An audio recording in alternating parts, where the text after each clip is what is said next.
Okay, can you see that now? Yep, got it now. Thanks, Nick. Got it. Cool. Okay. Okay. So just sure slideshow will. Okay, can you see that now? Yep, all good. Okay. So so this is where I was at. We're going through the rundown. So we'll start. So just with the non-COVID BQ scan protocol, I'm not going to go through the specifics of how we image a patient, but just more of the process. So all patients that are outpatients that come to our department get a rat test because we are getting them to take off their mask. We do SPECT imaging on all patients. We do static imaging on patients that can't lie flat or are over our bed limit. We do low protocol CT, low dose CT performed on patients that are over 40 years, or if there's obvious ventilation defects seen on the imaging, on the ventilation imaging, we'll add a CT if required after checking with the consultant. We do a low dose protocol that we use for patients under the 40. So we give a lower dose of Technologist 1 to 1.5 K and a perfusion dose of 100 to 150, purely because we found that patients that get diagnosed with PE will end up coming in and having either a VQ scan or a CTPA pretty much every time they come in and complain of chest pain. So we've had patients that are getting yearly or 6 monthly scans. So we're doing what we can to lower dose. We also have a low dose protocol used for pregnant patients where it's Technologist of 0.6 to 0.8 K, perfusion dose of 60 to 80 megabecs. So in terms of imaging patients in COVID-19 patients, so patient preparation. So as soon as we get a request form, we get the medical staff to check the order. We also try to get them in where practical, unless they are happy to do the scan without speaking to the referrer, get them to speak to the referrer and actually confirm that it is medically necessary, that we do need to do a VQ scan on these patients. We then check with the nursing staff about the patient. Something that you'll see in my hints and tricks, don't rely on the referrers that they're going to give you the right information. The nursing staff that are looking after the patient, 99 times out of 100 will give you the more appropriate information that you need to know about the patient. They're not trying to get the scan done, they're just going to give you the information. So always check with the ward staff to find out about what respiratory restrictions they are on, or what even information like what day they are post-COVID, because that can mean they might be coming off of restrictions and the like. Make sure the patient is prepped. So you need to make sure the patient has Gelco in, and do the little things, get everything ready so that you know that they'll be able to go in and you'll spend as little time as you need to do to get the scan done. So yeah, getting Gelcos in, making sure that they understand, they're able to understand you when you're communicating. There's no communication barrier. There's no consent required or anything like that.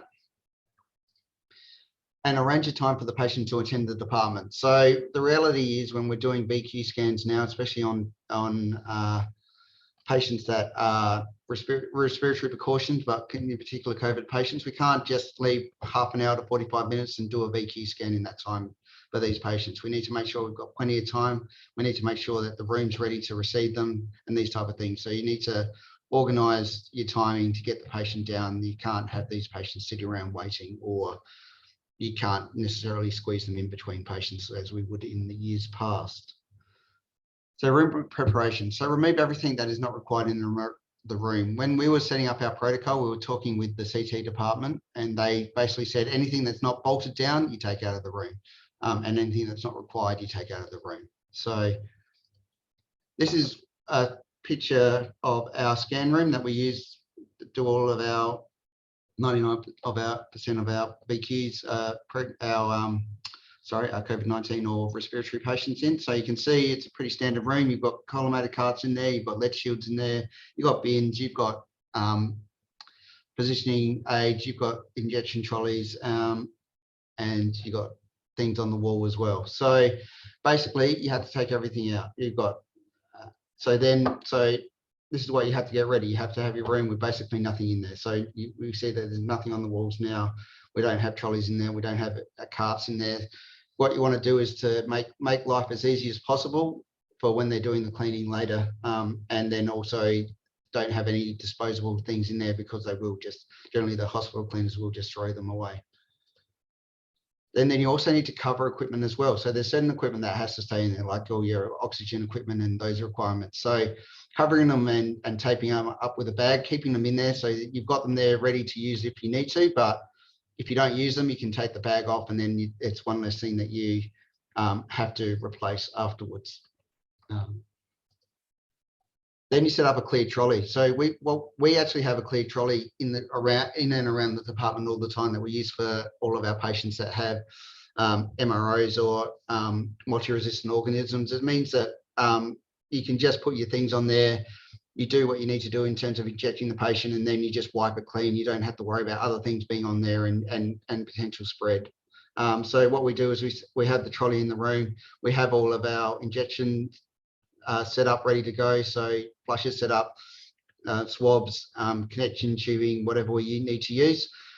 If the patients are older, and it's most likely that we're just going to use a full dose, we sometimes will put the dose in the room, but the MAA dose in the room before we start. But generally, we will do that as part of the process later.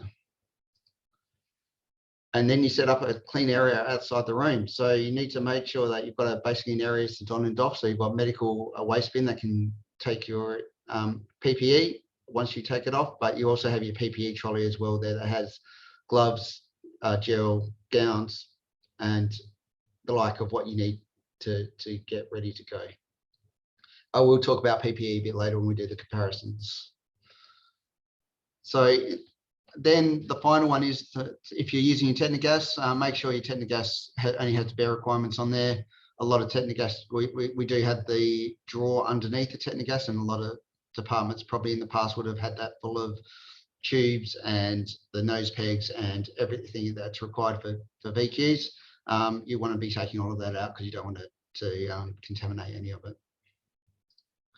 So scan protocol, as mentioned before, make sure the room is ready before you call the patient, or make sure that it's ready to receive the patient when they do come, if you do call them. So make sure that you're in the final process of getting the room ready. The patient goes straight into the room and the door is kept closed. So we work in our department, we work with a clean tech and a dirty tech. So obviously the dirty tech will be in the room, they'll stay in the room. And we have a clean tech outside that's able to control the acquisition computer, but also go into the lab and do the relevant things that are required in there. So you'll don your PPE, you enter the room, you explain the procedure, ask any relevant questions. We have a questionnaire sheet that we use for our VQ scans. Make sure the patient's got a Gelco in there, do a final check, and make sure that's flushing okay. And then you'll get the patient on the, then you transfer the patient to the bed, keep the bed in the room, and let the clean tech know that you're ready to go. So once you've got them on the bed, you let the clean tech know that you're ready to go. They'll bring the Technologist into the room. We minimize the time that the door is open, so just straight in and there. We ventilate the patient. That's the only time that the patient will have their mask off. We begin the scan, which then tells the clean tech through the window or through the door that the dose that we require for the MAA.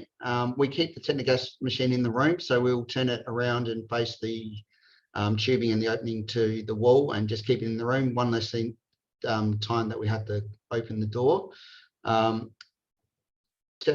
Passing on the information about the MAA dose normally is some hand signals or sign language, or a quick opening of the or speaking through the speaker if required. The clean tech then delivers the MAA dose to the room. Once again, only opening the door as long as possible. We don't put a dose sticker on there. We'll show the tech through the window what the dose is, and so that they've got that one less thing that we have to clean, or one less thing that we have to throw away. So the MAA is injected and the perfusion scan is completed. The CT scan is performed. in this process, the dirty tech will just step outside the room. While that is the case, they'll let the confirm that verbally that they are outside the room and that it's ready for the CT scan to be performed. Okay, then the patient is after the scan, the patient is transferred to their bed. The linen from the scan bed, we actually fold that up neatly and put it on the patient bed. This is something that we learned from our friends in CT, that the rooms that they'll be staying in ED or on the wards will have their own linen trolley. So you can put it on there and then it can be put into their linen trolley when they get back to the room. It means that you don't have to try and store it or dispose of it. It's one less thing that you have to as part of your cleaning process. But obviously you want to put it neatly just in the corner of their bed, so it's not looking like you're sending the bed back messy. At this stage, we would have wiped the Technologist machine down in the room and transferred it outside the room to the clean tech. The Technologist tube and the non-sharp waste, so if you've got a tubing and a flush, that will go into a strong plastic bag, which we then close up, and then they will get bagged into a second bag outside the room by the clean tech, and then that gets stored to decay and disposed of. The dirty tech passes the last information onto the patient and leaves the room and then doffs. The patient stays in the room with the door closed until the orderlies come to return them to the ward. The Technologist machine is given a second. So now we're into cleaning. So the Technologist machine is given a second clean before it's returned to the warm lab. The room needs to sit for 30 minutes before a hospital clean is performed. Any covers and linen is removed before the hospital clean. And the technologist will clean the gantry and detectors as per manufacturer's specifications. We found that you need to make sure that you need to make sure that your hospital cleaning staff most of them know that they shouldn't be touching our machines, but some of them do it anyway. And we've had some issues with touchpads getting too wet and having to replace touchpads. We've had that a couple of times now. So you had to politely remind them not to touch the machines and just to clean what they need to clean. So yeah, just be aware that some cleaners get overzealous and they will touch the gantry or the detectors. You just need to make sure that they all know in their hierarchy know that that's not the case. So the hospital clean gets done. Oops. And then probably one of the most important thing of the cleaning process is actually waiting for it to dry. That's part of the actual disinfectant process. So some people are quite in a hurry to get moving and get things done, but really you actually need to let it dry, and that's part of the disinfectant process. So now I'm going to go through some of the questions that we have I put out to the departments and just some of the responses that we got. So oops, okay. Jumped again. Okay, so there's 8 departments in Adelaide, but 3 of those that are considered departments are private departments that have multiple sites. So yeah, and they answered 1 per their multiple sites. So have you scanned COVID-19 patients? We had 5 departments that had and 3 that did not. Had scanned suspected COVID patient. We had 6 that said yes and 2 that said no. Now the next one which is an interesting one. So we do you attempt to delay patients for a negative swab? So 3 said no, 3 said yes, 2 said no, and 3 said sort of sometimes or if required. So I guess our department is one of the ones that sit in that sometimes category. If we know that they've had a swab and it's most likely going to get a result back shortly, and a negative swab may get them off of respiratory precautions or a lower level of respiratory precautions, we may hold off the VQ if we know that the result's imminent in coming in. Generally, we won't put it off to the next day to get a result, but yeah, that's more of the case. Do you rat test VQ patients when they present? We had 4 departments that did and 4 departments that don't. So in my department, we get a lot of outpatient VQs come through as a 3-month check to see that their PE have resolved. In this case, we obviously had to take their masks off to do the ventilation process. We make sure we rat test them beforehand so that we don't have to go through a full clean or anything like that. Make sure that we know that, well, we've got a good representation that they're most likely negative. Ventilation technique, we had some departments had Technologist, some departments had Kadima, some used both of them. Kadima is DTPA ventilation. We had one department that actually was able to upgrade from Kadima to Technologist with the pandemic as a bargaining tool, I guess, or as a use. Because it's not considered a aerosol producing technique. So that was good that they were able to upgrade their ventilation technique to Technologist.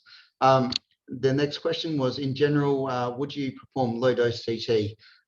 Few sites gave an age range, greater than 30, greater than 40 years, and greater than 50 years. Other sites used previous COVID infection and known airways disease. So yeah, my department has also changed ours that any patients that have had COVID positive at the moment or have had previous infection will also get a CT, low dose CT. And then, are your scan rooms negative pressure rooms? So no departments had negative pressure rooms. One department did have extraction fans. I guess the question I asked that one was more for the fact that if you have a negative pressure room, going in and out of the room actually becomes an easier process. You don't necessarily have to stay in the room because the negative pressure means that you're not there's less likely that you're going to the COVID could move out apart from on you. So do your technologists stay in the room for the whole study? We had 4 as required, and we had 4 yes for COVID patients.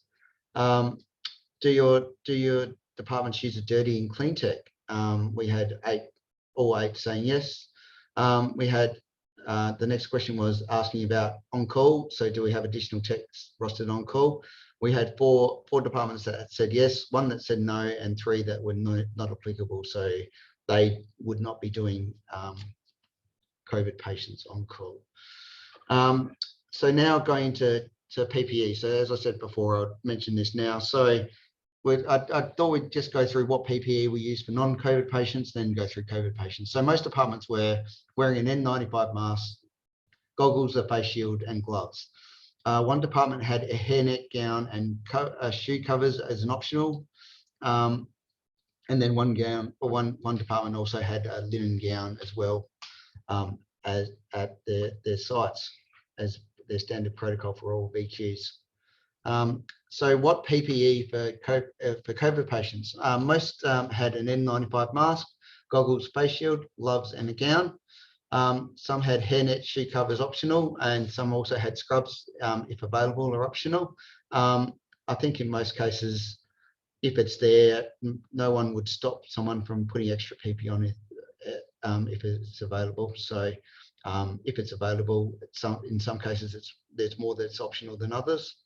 So now describing the cleaning process for non-COVID patients. So a minimum of most sites is linen change and a wipe down of the bed. One site uses covers to cover their detectors for ventilation. So that's obviously to protect them from the Technologist, but that's also would be appropriate for COVID as well, making their cleaning easier. Gantry and detectors were wiped down at 2 sites for all VQ patients. And the Technologist machine was routinely wiped down at 3 sites. So describe the cleaning for any airborne, droplet, enhanced respiratory precautions. So basically, these are the 3 types of precautions that are used in SA Health. So that's why I use those, but other hospitals have different ways to explain it all. So this was pretty standard across the board. All the rooms, all departments said that rooms needed to be cleared of non-essential items. There's a 30-minute wait after the patient has left the room. One department, the clean was done by Technologist using Clinell on contact services, and then at 6 sites, they used hospital cleaning services. Technologist machines were cleaned twice in 3 departments, and gantry detectors were cleaned in all departments by technologists. So now I'm just going to go through a couple of cases. These are just a couple that we've had. So I'm going to ask a question now. How old do you think this patient is? If anyone wants to put a guess in the comment, or if you want to put a guess in the chat box, I'll give you 30 seconds.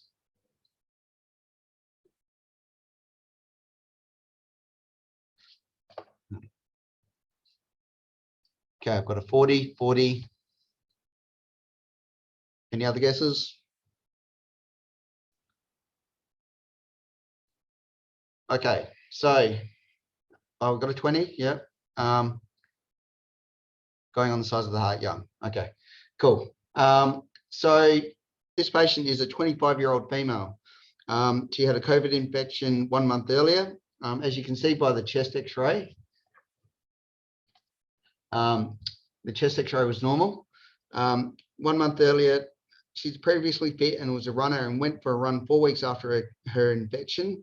Got a short of breath, cough and had short of breath and cough for a 24-hour period and wasn't relieved by Ventolin. She was also on the oral contraceptive pill, so had a good suggestion of going for a BQ study. So as you can see, she's got lungs that you would expect from someone that's got emphysema or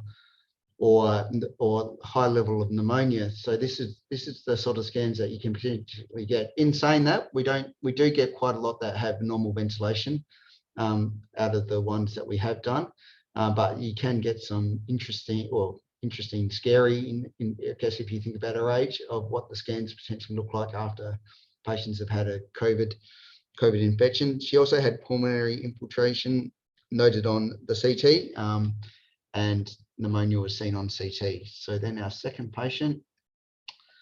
So our second patient is a 60-year-old male. He's day 10 of a COVID infection. So he had been cleared and then had come into hospital on day 10 and with shortness of breath. He's got no history of lung disease, no smoking, no workplace lung exposure. He had lots of match defects, but in saying that, they were saying that the defects were worse on ventilation. And he had also had bilateral lung infiltrates on CT and had a high res CT after this that showed extensive pneumonia throughout. So these are two studies where we've done where we've seen, like, especially considering the age of the first one, that this COVID can be pretty nasty and knock people's lungs around. The other thing is that these two are what made us change our protocol to now that we do a CT regardless of their age on all patients that are post-COVID infection or current COVID infection. So we're on to our final bit. So after this, I'll open the floor to anyone that would like to have a chat. I noticed that we have a few people from New South Wales and some of the other states, so we probably have maybe potentially more experience than I do at scanning COVID patients, and we would love for them to have some input and let us know of their experiences or any tricks that they may have. So I guess hints, tricks, and comments. So firstly, if you haven't set up a protocol or a process in your department, some patient departments still haven't been exposed. Speak to your CT. They probably already have had patients and they have a really good understanding of it, and they've gone through the process of generally speaking to infection control, worker health, and all of the ones that they need to. As I mentioned before, speak to nursing staff. Don't rely on referrers. Nursing staff will tell you what's happening, apart from the other day where we had a patient that came through that was actually on a respiratory precaution that we weren't advised, but most of the time we get the right information. Preparation is a key. Speaking to like I just mentioned, speaking to the nursing staff, making sure you know what's happening with the patient, making sure your room's clean, making sure that you have staff ready and are able to do it. So this is also on call. So when we do BQ on call now, the first thing the tech will ask the doctor is, have you checked for respiratory precautions, so that we know before we get into the hospital whether we need to call a second tech in that we've got rostered over the weekend. So it just makes life that easier, that you can set everything up. You're not holding up people. You're not trying to do something by yourself, and then because it's now you've found out as the patient rocked up. So preparation is definitely the key to make sure your life's easier, but make sure you're doing a safe procedure for the patient, but for your own staff and other staff that are and other staff in your department and other people that visit your department. Make sure your clean tech is available throughout the whole procedure. Sometimes we try and squeeze these patients in and do that, and your clean tech may be running another camera. Where possible, make sure that they are available, because you don't want to be inside the room trying to get their attention and they've got their back turned to you, setting up an image or doing something else. So, or you don't want to be opening the door unnecessarily to call down the hallway to get someone to help you out. Live with the realities of your surroundings. So as I mentioned before, the rationale of getting your room ready is clear. Take everything out of the room that's not bolted. So hold on, see if I can go previous. Not sure if this will let me rotate. Okay. I will just step out of my show and rotate that one.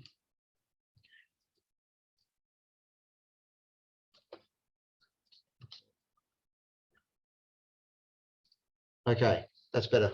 So as you can see, you got to clear a room. It's got to go somewhere. If you're in a smaller department like myself, you end up having things in the hallways. The fire warden in me and the work health safety rep in me closes my eyes when I see this, but what we initially have to clear the room out. We put it in, we fill up our bone density when that's not being used, our stress test room that's not being used, but our little holding bay when it's not being used. But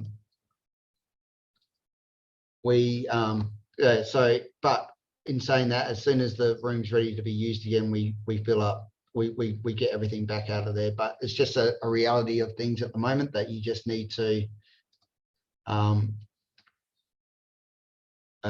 you just need to store things somewhere temporarily. Okay, so now I open up for any comments from the group. So turn your mics on. Nick, it's Sarah. That was good, thank you. Can I just ask a quick question? I'm just curious, those who are covering their detectors, what you're using and how you secure it on and everything, if anyone's here that does that. Yeah, I can. The information I was given was that they used an II cover for head 1 and they used a towel for head 2, and they would remove them when they started the actual acquisition. But if there's anyone else that uses them that does something different, we looked into covers to cover the Technologist generator, but it's it was going to be the actual I guess the easiest way to describe it's the donning and doffing of the cover of the Technologist presented more challenges than actually what it was going to save in cleaning and the like.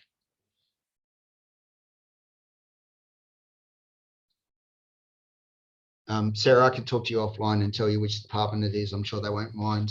Yeah, that's. I was just curious. Yeah. Thank you. Yeah. Oh, yeah. That's fine. Can I ask another one quickly while I'm online? Sure. So, do you guys get many like slides and stuff like that? I know at the RA we get a lot that then need to be like slid across. So you sort of have to make sure you might have enough around, not knowing if it's a slide or not. Touch wood, we haven't as yet. We've only had a couple. I was looking at our a log. We've only done around about 38 over the last since the borders opened this year. Yeah, we haven't done a great volume in compared to probably what you have done and other sites interstate. But in saying that, yeah, it does become tricky, but you just have to yeah, everyone gets in there and does it quickly, and they get out, and you stay in if you're the dirty tech. Yep, thank you. Hi, Nick. It's Georgina from Perth. Do Hey, how are you you? have, good, thank you. Do you have other patients in your department at the same time as your COVID positive VQ patients? Yes, we do. So the room that we use, we actually keep with minimal equipment in there so that we can easily clear it. It actually, the corridor that comes into from the main part of the hospital or ED goes straight into that room. So they literally go straight into the room. And yeah, that's what, as I said, part of the preparation process is making sure your room's ready to receive the patient so you can close that door. But Okay, yeah, thank you. if it's during the day, yeah, we will have the other scanner running, and we generally have 3 techs in the department, so one can scan the other room, or we students aren't allowed to scan these patients, so they'll be helping with the other camera while this happens. Fair enough. We've been leaving our VQs to our last patient of the day. Admittedly, where I'm working at the moment, we don't have COVID positive, but even the non-COVID positive patients, we've been doing them all as the last patient once everyone else is gone, but maybe we need to reassess that. Some of the public hospitals in South Australia have a 2-hour turnaround time for imaging that's kind of required or expected. Wow. It doesn't always happen. So yeah, we're practical. We will lead them to the end of the day, but yeah, if we can make time during the day, we will get it done. So yeah, we do try, and it's about making sure that you've got enough time to do the scan. So sometimes that will be left near the end of the day, but there's also some times where you do have to do it during the day, and you jiggle around all the other patients to make sure you've got enough time to do it. Thanks. I really enjoyed your presentation.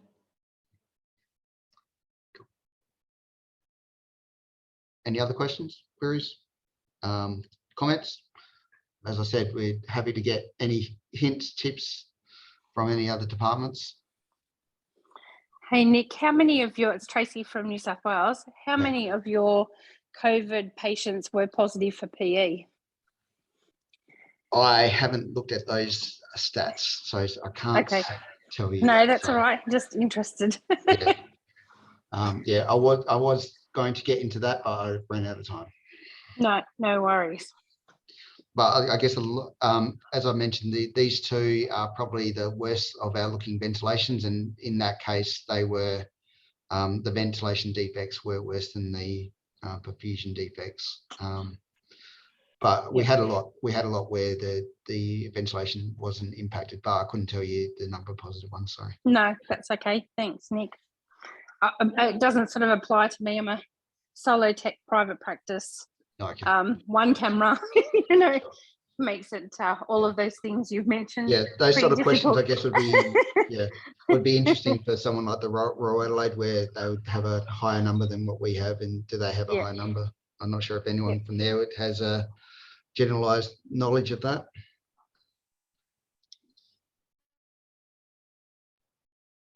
Sorry, Nick. Just Rachel from the RAT. So this is in regards to patients with COVID if they've had a PE. Yeah. Yeah. So I think one of our regs, Stella, last year did a presentation on this at the ANZ S&M, where she looked at our COVID patients and the percentage that did come back positive for PE. And I can't recall the numbers off the top of my head, but I'm able to make that presentation available through the ANZ S&MT, if you like. That'll be great. Thank you. Yeah, that'd be fantastic. Thank you. No worries. Nick, it's Sarah again. Can I just ask one more question? Do you guys have to wait very long for your hospital cleans, or is it fairly quick? And is that causing you any problems if you're having to wait and escalate it? I think it's like anything. It depends on how busy the hospital is at the time and what time of the day that you do it. In most cases, we can pre-book it. Problem with pre-booking it sometimes is that they come too early. So we then have to send them away for 5 minutes, and they'll do another job and then come back to us. But yeah, it really is workflow of the hospital dependent. So yeah, I can't generally they're pretty good. Generally we seem to not be out too long, but you do get the odd one. If it's after hours, we will just put the clean call through, and then once again, communication's the key. If you haven't cleaned the camera detectors before you left, we just leave messages on the scanner so that the person the next morning knows that they got to clean it before they start their day. Just one more question as well. Do you guys sort of take it in turns as who's being the dirty and clean tech, or it just depends on who's around on the day? Do you keep a log of? Yeah, depends on who's around on the day, who's rostered to the camera. So as I mentioned, we do it on, they pretty much are all on the one camera. Yeah, sometimes you will jump in there and do it, especially I know I did it after I came back from having COVID. I did a couple extra on that week.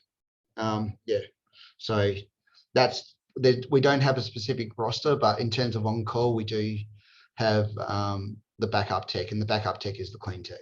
So we'll be the clean tech on call.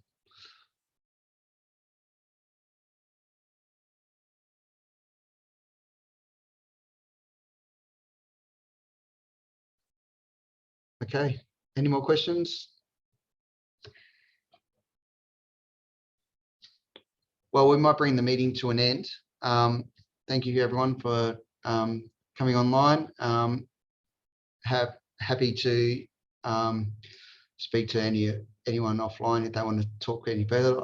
As I've mentioned before, I wouldn't call myself as expert on these things. I guess we just, as everyone else, you get as much information as you can, and you put the things together. So we all work together and do the best for ourselves, our patients and our colleagues, and pass the information on to everyone else. Cool. Thank you.